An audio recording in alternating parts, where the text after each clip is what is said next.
Let's talk about 3 mistakes you might be making in your video production business. Hopefully, you're not making all 3. Now, this really applies to someone who runs a small video company, someone who freelances on different video projects, or someone who calls themselves a content creator. Before we start, let me introduce myself. I'm Sean from Cinematic Learning. I direct television commercials, but when I'm not on set, I make content that can help novice filmmakers get better at their craft. I've also owned several video production companies since 1999, so yes, I'm old. Wait, what's that?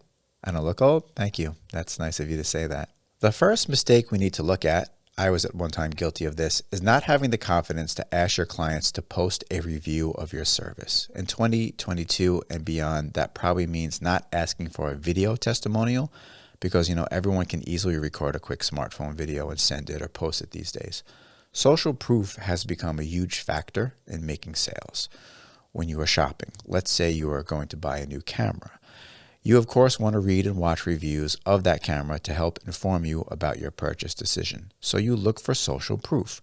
You go on YouTube and you watch reviews. Maybe you joined Facebook groups about that camera and you sift through posts and you ask questions. When you don't ask for a review for your business and you don't have social proof that your video service is good, you're making it harder to get hired for your next job. Asking for a review is not hard and it's not complicated. I personally like to send an email after a job is complete, and that email basically thanks the client for their patronage, and then I ask if they could kindly write a review or post a video review. And I provide them links to where they can leave that review.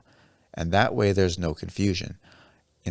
I want to make it as easy as possible for them. I also ask that if they like the service I provided, to please recommend me to any other business owners or friends that they know that could also benefit from what I do. Now, where should they post those reviews? Well, if you get a lot of traffic to your website through Google, then ask for a review there. If it's your Facebook page that people find and book you, ask for a review there. And if it's Instagram, I would definitely ask them for a video testimonial and give them some guidelines. Say something like, would you mind recording a 30-second testimonial? You talking into your camera, please hold it vertically and find a spot with good lighting and little background noise. If you're clear on what you want and you don't overcomplicate it, they'll do it. Now, there's one exception to this. If the service you provided, if it didn't go as expected, if there were some bumps on the road with your client, and from time to time there are. If you had a client that was unreasonable or very difficult to work with, if you get the feeling that the client is not going to hire you again, or if you get the feeling that the client will not be giving you a positive review, then don't ask for one. You want to have an excellent reputation for your business, so find a way to mitigate problems with clients if they arise, even if you feel like they're not your fault. The next mistake that happens often is that many people start a new content creation or video production company without a clear spending plan. You get gear acquisition syndrome. You've heard of this. You start buying shiny new toys, cameras, lenses, gimbals, and here's where a bunch of things happen as a result of that. Number 1, you don't turn a profit because you've overspent on gear. Number 2, you bought a bunch of stuff, but you neglected to buy gear that you really need to advance your skills, and that would be C-stands, frames, rags, quality lighting fixtures. 3, you bought cheap stuff that breaks quickly and then you need to spend more money replacing it. That's true. And 4, you buy something really expensive, expecting to use it all the time, but months later, it's just sitting on a shelf collecting dust. And that's a terrible feeling to have when that happens. If any of that rings true with you, hit the like button and subscribe. When you get started, you should create a clear spending plan or even a roadmap of gear that you need to own to be successful in your business. I don't know what those things are because I don't know you and I don't know what you make, but I can tell you that if you're just, one of these people who are just chasing the next camera because you think that's going to make the images you shoot better, you're really headed down a slippery slope. So set a reasonable budget to get started, make a plan for what you'll add to your arsenal in the future, and avoid gas because no one likes having gas. The third mistake, a deadly mistake, is overselling yourself and your capabilities. Everyone talks about imposter syndrome and fake it till you make it. I don't want to crush your spirit, but when these other YouTubers tell you to take the job and then figure it out, that's bad advice. And it's not always possible. And I'm going to give you an example so that you understand exactly what I'm talking about. Now, I had to crew up a shoot that my company was hired for by a local agency here in upstate New York where I live.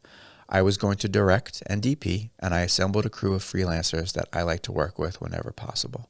But The person that I normally book as my key grip was already booked for that day. So I hired a new guy to grip, and he's a guy that I never worked with before, but he told me he had a lot of experience as a grip, and we're going to call that guy Bob. Now, as we were unloading my truck, I saw Bob get his fingers crushed when he handed someone a C-stand. That's a rookie mistake. That was red flag number 1. And 10 minutes later, I knew Bob had never really gripped before. He was having trouble opening stands and setting flags. That was red flag number 2, and that was it. You can't fake this stuff. You can't watch a few YouTube videos and call yourself a grip. You need to go out and practice and actually have real experience. And I'm all for that. If Bob had been honest and said, I don't know how to grip, but I'd love to be on your set and shadow a grip so I can learn, I would have said absolutely. I would have hired another grip, and Bob could have learned, and then one day I could hire Bob. But instead, Bob told me a lie. And he put me in a bad situation because I'm already directing, I'm dealing with clients, and I'm also working as the DP. Now I need to jump in and I need to grip because he doesn't know how. So what are the chances that I or any of those other freelancers are ever going to hire Bob again? 0, no chance.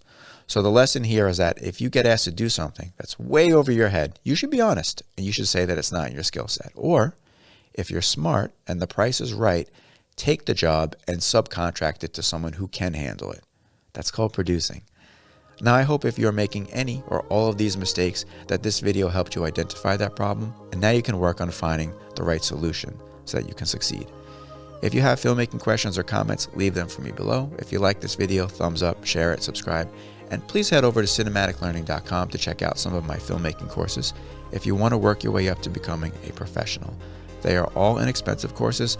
There's even a course that is 100% free. So check it out, and thanks for watching.